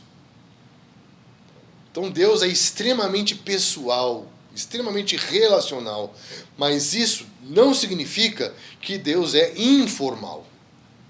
Por quê? Porque o que é essa informalidade? A informalidade tem a ver com alguém que funciona fora de uma estrutura de leis, de princípios. Então, o amor de Deus não é informal porque a sua natureza é pactual. Ele se relaciona com o homem por meio de uma aliança. E ele sustenta o universo por meio de princípios que validam essa aliança. Então, alguém pode ler sobre Deus, pode cantar sobre Deus, pode falar sobre Deus, pode estar no lugar onde Deus está, porém pode não conhecer Deus. Por quê? Porque a sua estrutura, ela é operacional, ela é informal. Um exemplo, no mundo dos negócios, por exemplo, eu posso desenvolver, eu posso empreender um negócio informal. O que é um negócio informal? Eu vou produzir, então eu vou ter produtos, eu vou ter serviços, eu vou movimentar recursos, mas eu não vou prestar nenhum tributo, ou seja, eu não vou cumprir nenhuma legislação com relação à ordem tributária. Então essa pessoa, ela movimenta coisas, movimenta produtos, serviços, recursos, mas para o Estado, para o governo, ela existe? Ela não existe. Então esse é o princípio. A informalidade, esse ser operacional e informal, vai nos levar ao lugar de ilegitimidade, de ser ilegítimo. Por isso que Mateus 7,22 fala que no último dia Muitos vão chegar diante dele e dizer: Senhor, Senhor, em teu nome fizemos isso, fizemos aquilo outro. Ele vai dizer: apartai-vos de mim, vós que praticais iniquidade, não vos conheço. E o que é essa palavra iniquidade ali no grego? Essa palavra iniquidade, se você for procurar, significa a condição daquele que está fora da lei, ilegal, ilegítimo. Ele fez coisas, mas fez de forma operacional, informal, ilegitimamente, fora dessa relação primordial. Eu não conheço, não tem relação. Você fez, ok, mas eu não conheço. Não foi feito a partir de uma relação comigo. Foi só uma obra. Não foi algo concebido a partir da relação. Olha que sério, olha como isso pode comprometer tudo o que nós estamos construindo nesses dias. Chamar de Senhor, Senhor, é tentar reivindicar uma relação que não foi construída. Observe nas Escrituras todas as vezes que Deus chamou 2 vezes o nome de um homem. Abraão, Abraão, Moisés, Moisés, Saulo, Saulo. Esses homens estavam no lugar do encontro, no lugar da relação. Então, esses homens construíram uma vida a partir desse lugar, a partir desse encontro. Então, chamar Deus Senhor, Senhor, é de alguma maneira tentar reivindicar lá na frente uma relação que não foi construída, que foram só coisas sendo feitas, desprovidas de relacionamento. São informais, informalidade. Eu dou se eu quiser, eu dou se sobrar, eu vou se tiver tempo, eu faço se tiver vontade. Isso é informalidade. Deus é pessoal, te chama pelo nome, mas ele não é informal. Ele tem uma relação pessoal constituída por meio de uma aliança. E essa aliança, ela tem juramentos, ela tem princípios validadores, ela tem uma legislação. Por isso que nós vamos chamar o amor de Deus de um amor pactual legislativo. O amor de Deus é um amor pactual legislativo. Nós vamos perceber que Deus é amor. E por causa do amor de Deus, existe a maneira dele amar, e a maneira dele amar faz existir a aliança. Eu amo. E por causa da maneira dele amar, existe aliança. Por quê?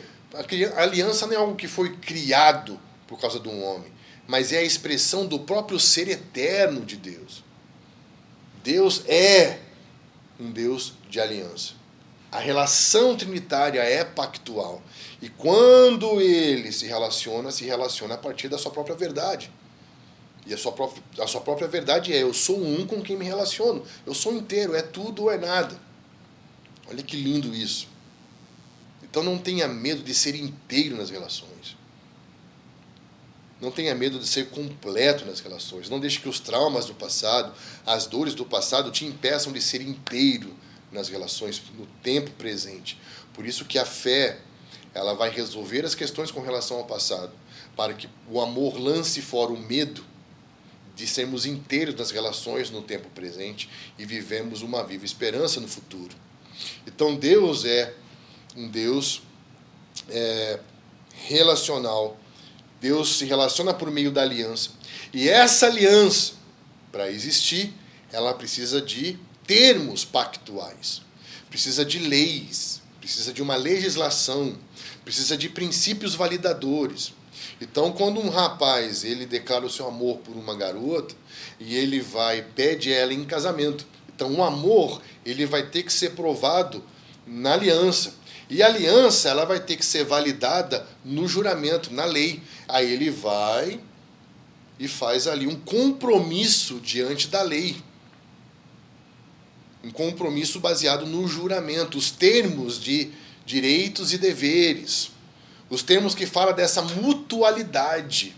Olha que interessante. Então, a lei existe por causa da aliança, e a aliança existe por causa do amor. Logo, tudo existe por causa do amor.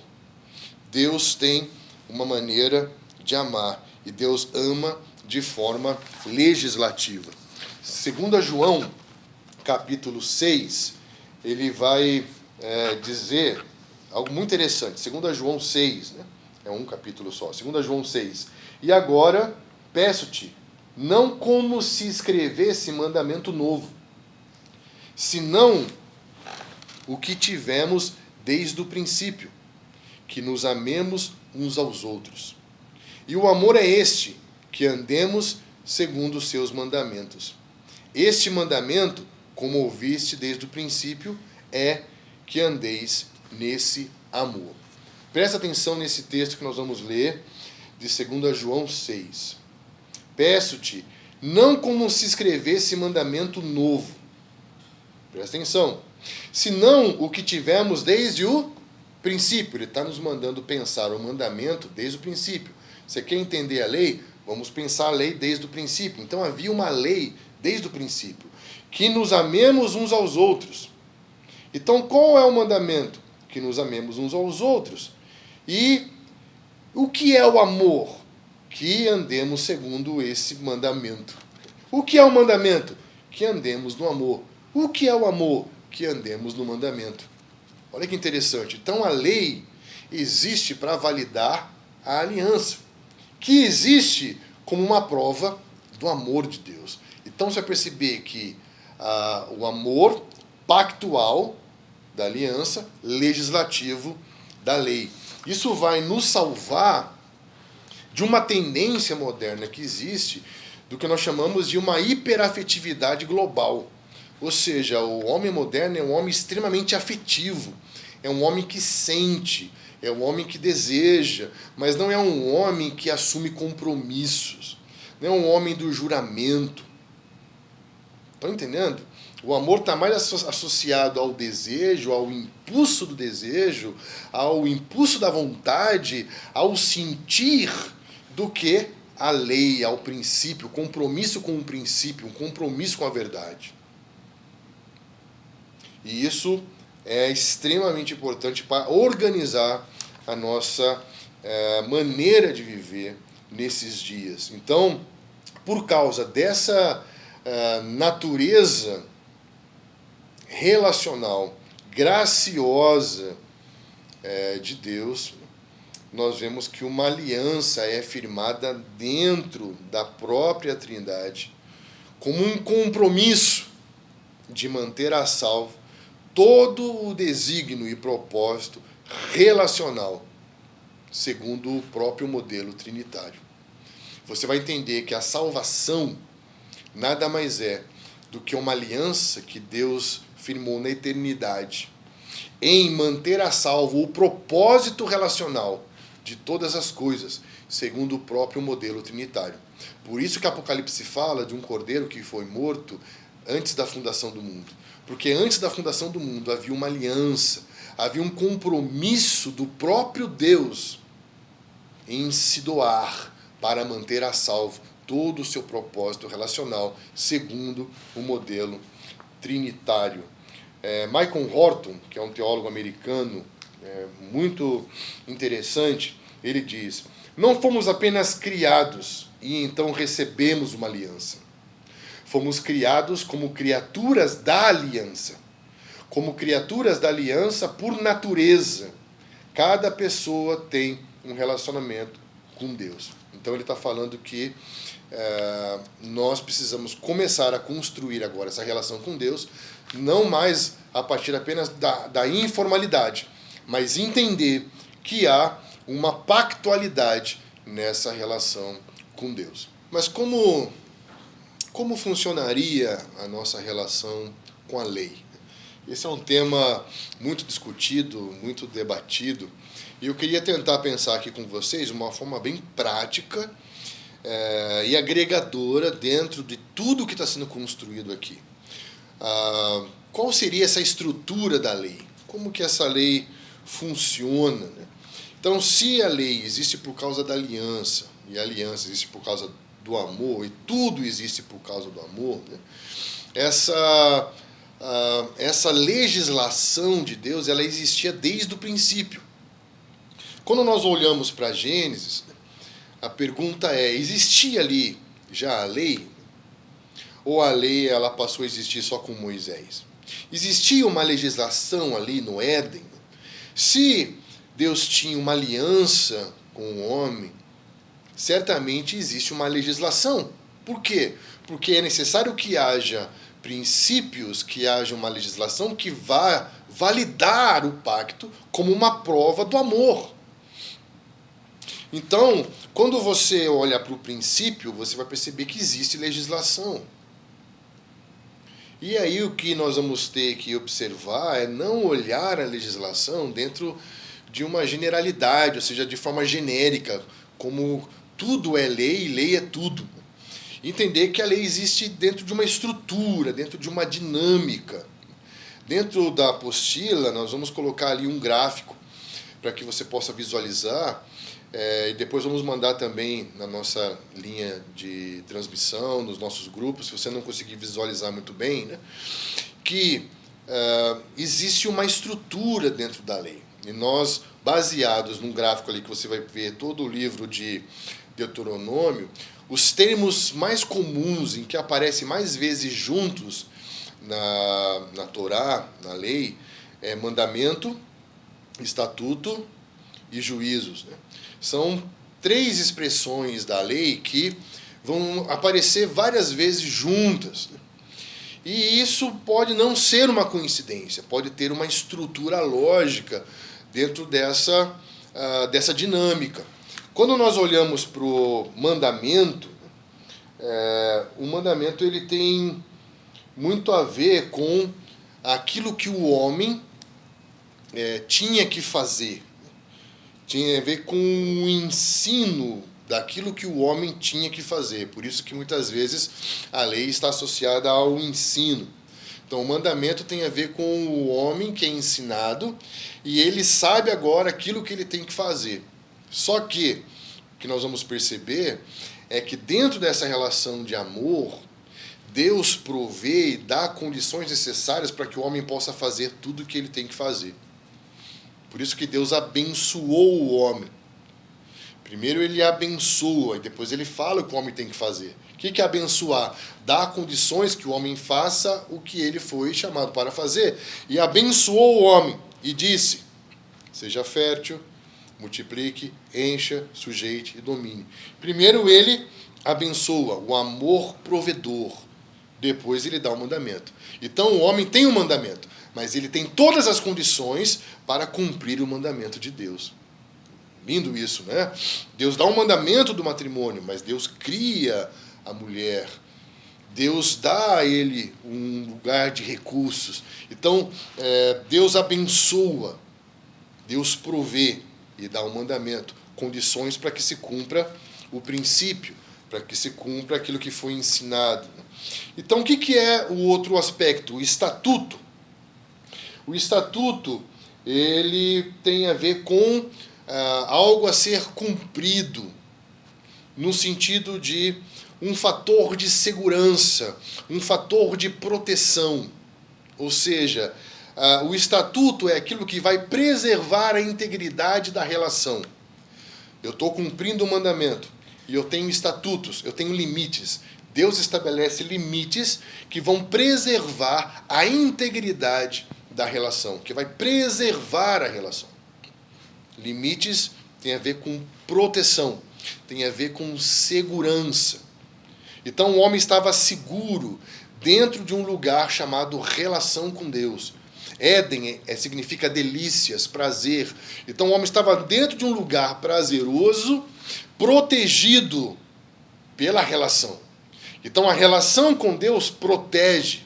A relação com a esposa protege, estabelece limites. Estatutos são limites que preservam a relação com Deus e a relação com o outro. Então, existem limites que protegem a relação com Deus, limites que protegem a relação com o matrimônio, que protegem a relação social, a relação com o outro. Por exemplo, o semáforo, né, os faróis de trânsito, eles representam um fator de segurança pública. Por quê? Porque quando eu paro no sinal vermelho, isso não tem a ver só comigo. Isso tem a ver comigo e tem a ver com o outro. Então, os estatutos, eles são princípios de proteção e princípios de segurança. Onde estava isso na relação original de Deus com o homem? Onde estava representada esse fator de segurança? Na árvore do conhecimento do bem e do mal. Então, a árvore do conhecimento do bem e do mal é o estatuto. É o estatuto que vai proteger, que vai preservar, que vai confirmar o compromisso do homem com a relação. Quando ele quebra o limite, quando ele quebra o estatuto, ele está dizendo, eu não tenho compromisso com os termos da relação. Então existe um lugar seguro na relação do homem com a esposa. Quando ele quebra os limites dessa relação, ele está colocando em xeque o seu compromisso com a relação. Por isso que em João 15, Jesus vai dizer, aquele que me ama é aquele que guarda o mandamento. Porque uma vez que eu respeito os limites, eu estou provando o meu compromisso com a relação. Se eu amo, eu tenho uma aliança. Se eu tenho uma aliança, eu cumpro os estatutos, ou seja, eu preservo a relação. Eu não vou cometer esse pecado porque isso vai afetar a minha relação. Eu vou quebrar um limite. Então, quando o homem toma do conhecimento do bem e do mal, ele quebra o estatuto. Ele quebra o fator de segurança, de proteção, de compromisso com a relação com Deus. A partir desse momento, ele automaticamente vai cair em juízo, porque já havia um termo estabelecido. Certamente morrerás. Eu amo, eu vou prover para que você possa cumprir os mandamentos, fazer de acordo com o que foi ensinado. Existe um fator de segurança estatuto, que vai preservar, que vai proteger. Se você quebrar, você separa. Há uma separação. Você quebra a relação. E se você quebrar a relação, você certamente morrerás, porque não existe vida fora de Deus. Não existe vida fora da relação com Deus. Então, o juízo nada mais é do que a consequência da quebra do estatuto. Então, Deus ama prover para que o homem faça conforme lhe foi ensinado, mandamento, dentro de um lugar que preserva a relação, um lugar de contentamento, um lugar de prazer, de desfrute, de alegria, de paz, um lugar protegido por estatutos. Se eu quebro esse estatuto, automaticamente eu estou dizendo que eu não quero a relação, que eu estou quebrando a relação, eu estou caindo em juízo. Eu acredito que quando Davi fala, guardei a sua palavra no meu coração para não pecar, ele tinha essa palavra no sentido do juízo. Eu guardei os teus juízos no meu coração, para que eu não peque, para que eu não venha cair nesse lugar de condenação. Então, isso vai nos ajudar a entender que a lei tem uma dinâmica, que a lei tem uma estrutura, né? E o homem vivia dentro dessa dinâmica pactual. Deus é amor. Esse amor, ele vai prover. Estamos juntos? O amor provê. A aliança é provedora. A partir dessa legislação vai proteger. E uma vez cumprida essa legislação, o homem vai ter posição de autoridade e de governo, vai ter dignidade. Olha que lindo isso. Então a aliança, dentro dessa estrutura da aliança e a legislação, um amor pactual legislativo, essa dinâmica relacional, ela é provedora. A aliança sempre provê. A aliança sempre protege. E a aliança sempre dignifica, ela empodera, ela dá autoridade, ela coloca a pessoa no lugar de governo.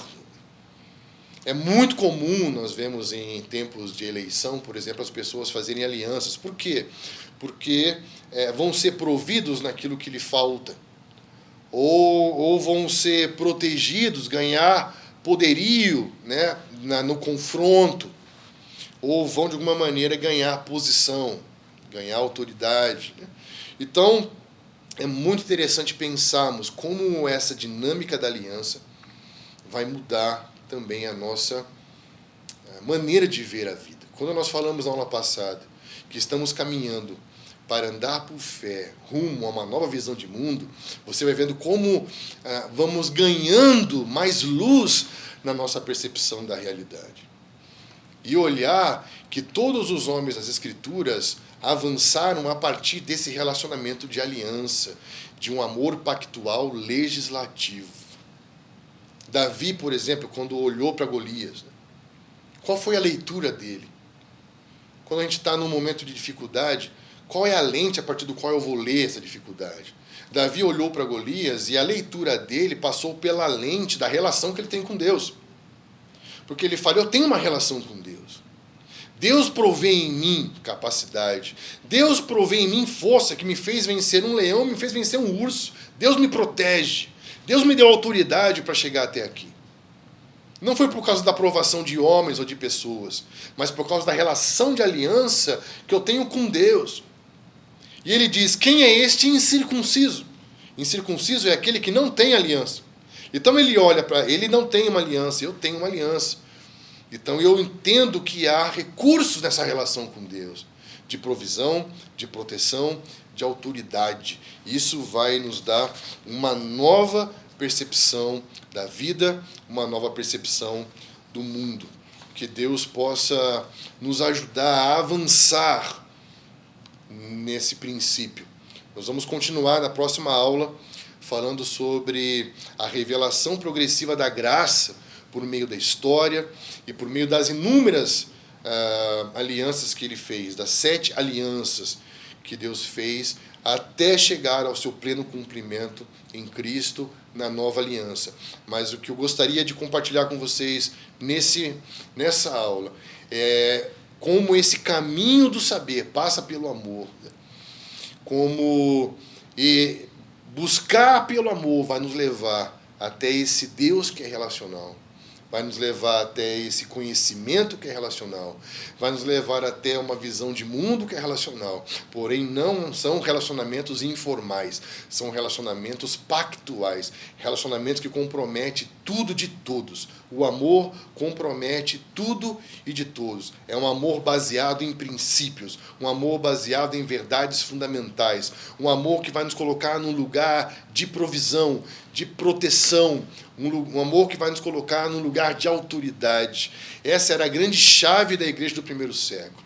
É uma igreja que era provida por Deus e pela generosidade dos irmãos. Era uma igreja que, quando os apóstolos eram presos, eles eram soltos por anjos, por causa da intercessão da igreja e dos irmãos que oravam uns pelos outros. Eles eram protegidos por Deus e eles tinham autoridade para curar enfermos, para expulsar demônios. A dinâmica da igreja apostólica era a dinâmica de uma igreja que vive aliança com Deus. Era provida, era protegida e era posicionada em autoridade. Alguns historiadores falam que antes, quando a igreja vivia essa dinâmica apostólica de amor pactual, era uma igreja que olhava para aquele homem deficiente que pedia esmola na escadaria do templo de Formosa e diz, não tenho prata nem ouro, mas o que eu tenho eu te dou, levanta e anda. Não era uma igreja que tinha riqueza, mas que tinha poder, recurso, baseado na relação de aliança com Deus. Agora, hoje, o que temos para dar como igreja para a nossa cidade? Que Deus possa nos fazer avançar dentro dessa dinâmica de relacionamentos profundos, verdadeiros, que vão ser a marca de uma grande revolução na sociedade, uma revolução do amor. Que isso possa ser a bandeira de Deus se estendendo sobre nós. A sua bandeira sobre nós é o amor. Não um amor afetivo apenas, não um amor informal, desejo, mas um amor baseado em relações de aliança, ordenadas e validadas pelo cumprimento de princípios. Que Deus nos ajude, que Deus nos abençoe e até a próxima aula.